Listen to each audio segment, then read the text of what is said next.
egcekeni ikhonkotha niphume nibone ukuthi kunomuntu ohamba egcekeni. Manje South Africa wonke umuntu nje uyayidavuzela, ongenayo uyangena, ophumayo uyaphuma. Bangathiwa iqiniso likhona, ngafuna kuqalwe phansi yonke into ngoba bathi befika abantu bangaphandle babe fraud system yala beba ne-home affairs yabo existayo. Awuwazi ukuthi mangaka ama-home affairs, ngasho ukuthi mhlawumbe ibanjiwe, awuwazi angabanjiwe. Labantu bakwazi ukwenza amakhadi endlini asebhenki, labantu bakwazi ukuzenzela ama-passport, labantu bakwazi ayikho into abangakwazi ukuyenza. Sizophila kumuphi kumhlaba kusagcinwe labantu? Ibhadi le-South Africa laqala mhla kuthathwa ukubusa kwamakhosi kufakwa uhulumeni, ngoba nawo amakhosi athule nje awakwazi ukukhulumela abantu bawo ngoba aseyondliwa, wondliwa uhulumeni.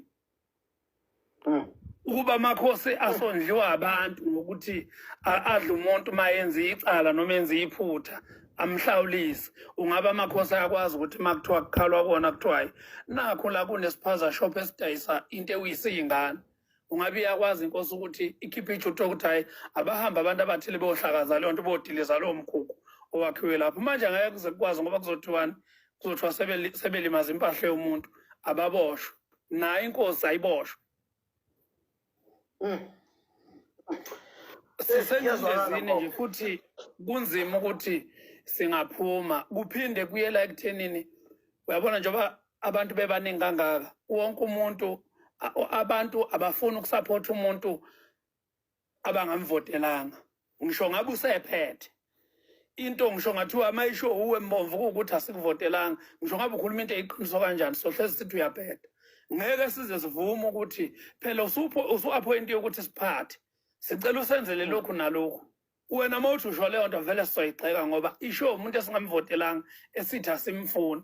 Angazi ukuthi yini ezosisiza masihlukene ngoba abantu abamhlophe bami ngenhla ukuthi mabeke babona umuntu ongathi ulandelwa abantu bamfaka imali ukuthi akavule iqembu lakhe ukuze kuhlakazeke thina abantu. Yini angakhula amaqembu avulwa abelungu, kukhula avulwa abantu abamnyama kuphela? Mfowethu, nasi isimo lapha eSoweto, owakho umbono ngiyazi ukuthi ayikuthinti kakhulu. Ingane yomuntu bayishisele emotweni, bayishisa yakhala yaze yathula. Luvela phunyo lungaka kubantu, abantu base-South Africa bonke laba benzele lwalunya. Ithini isimo masinje?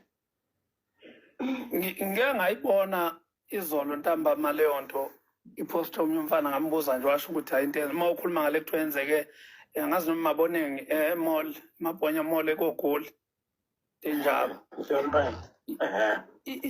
Imbi le yanto lento eyenzakalayo ngoba isikhombisile ukuthi futhi vele ngeke sisakwazi ukubekezelelana singabantu.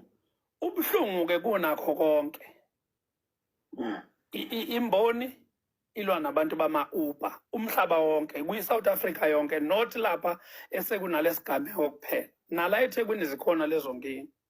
Namanje into engayisho ekuqaleni, o-Uber bayifikelanga, bafika nathi thina abantu bemboni. Sesihlulekile-ke manje ukuba controller, sesihlulekile ukuthi sincozisane nabo ngoba phela yithini esawuvumayo ukuthi akube khona u-Uber.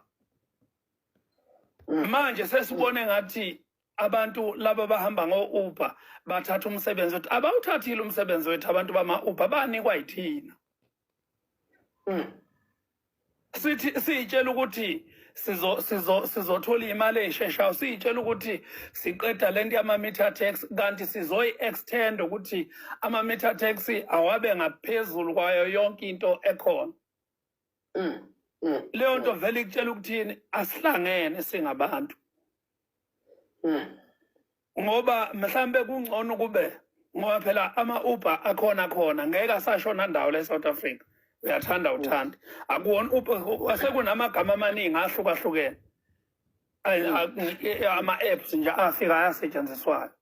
Yini singahlali nabo phansi abantu bama-Uber singabantu bembona ukuthi cha, nansi imithetho ekufuna nisebenze ngayo, mhlambe uright ukuthi singakubona ulayishe mhlambe abantu ababili, not ukuthi kugcine sekuba nabantu mhlambe kuthiwa bawu-7 kwi-7 seat ngoba lokho sekukhomba ukuthini usuyalayisha usuyarenka nawe usuhamba nje nabantu kube ne-agreement nabo bangashayeki kakhulu nathi thina esinamakhumbi singashayeki kakhulu sihlangabezane ngokubonisana uma kukhona le kufuna kuvunyelwane khona ngey'tafu kuvunyelwane ngey'tafu ukuthi cha kulungile asibe nazo iy'tafu ey'thathwa amakhumbi asibe nazo iy'tafu ey'thathwa ama-7 seat ngendlela ehlelekile kodwa le hayi mfowethu kusazobhubha umhlaba la ngoba ekugcineni kwakho konke uyabona namhlanje ngibone ngathi kushiswe ikhwantamu kusho ukuthi uyabona lapho sekulwani-ke manje sekuyimpi esiserious ukuthi kulwa ama-Uber namakhumbi uma ucabanga-ke lento izogcinaphi iyaphi la iyakhona uma ngabe sithi ubuholi buthule bungakhulumi buthulela ukuthi bulinde ukuthi bukhulume mase kufe bani uhulumeni yena uma engayixazululi lento ngoba phela uhulumeni uyena onamandla okuyixazulula yonke lento uhulumeni engakwazi ukuthi uhulumeni uma ukuthi ukuba khona kwama-Uber kwaba yinto erong uhulumeni phela une-right yokuthi engayisishofa leyo app kuqalwe phansi yonke into uma kuwukuthi amakhumbi iwona wrong une-right futhi ukuthi angihlale wavala ukuthi njengoba awavala ukuthi angathola ama-permit yini ahluleke ukuvala okunye yini akwazi ukuvala okunye Hey wakhuluma mfowethu futhi ukhuluma iqiniso lilodwa ukuthi uyedwa umuntu onesixazululo makuthuli yena uthi akwenzakaleni ulindeni mfowethu mina ngangitshela ukuthi makuthiwa sekuzoba nohulumeni okubambisana ukhona ngempela umehluko ozoba khona mina ngiyibona kuyifanela nje sisahlele khona exhaphozini besihleli kulona angifuna ukuqamba amanga ngoba nokhulumayo ukhuluma ehleli phansi akekho okhuluma eyaphambili manje uyabona ngathiwa wena Mbomvu ukhuluma into ezonyakazisa abantu funa wazi ukuthi after leyo nto kodwa kuzothiwa boshwa ngoba kuzothiwa usudla msusi violence emphakathini akubuyeki ukuthi le violence oyisusa emphakathini ibisiza bani bilimaza abantu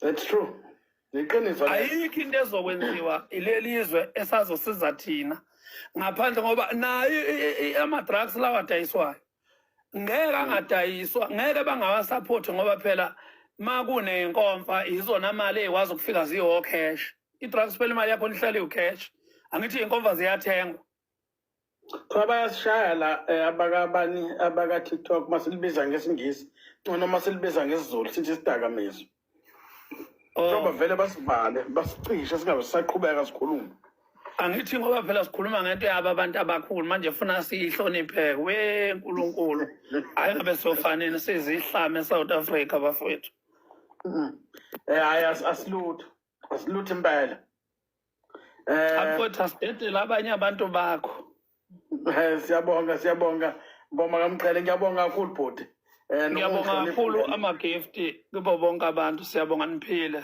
soqhubeka sihlalela kwi-comment section silalela siyabonga